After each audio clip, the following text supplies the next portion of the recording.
सुंदर दिसतायत ना पिवळसर रंगाचे पायनॅपल मोदक. चला तर मग बनवूया.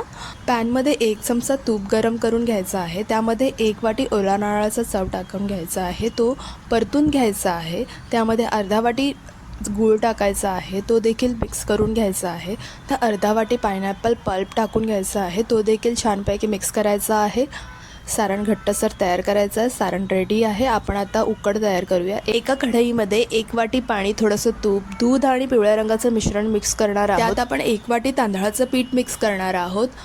मिश्रण छानपैकी मिक्स करून घेऊन ते गरम असतानाच मॅश करून घ्यायचं आहे आणि पीठ छानपैकी मळून घ्यायचं आहे. त्याची पारी तयार करायची आहे. त्यात घट्टसं सारण भरून घ्यायचं आहे. त्याला मोदकाचा आकार द्यायचा आहे आणि मोदक तयार आहेत. असेच आपण सगळे मोदक तयार करून घेतले आहेत. मोदकांना आपण वाफ देऊन घेणार आहोत.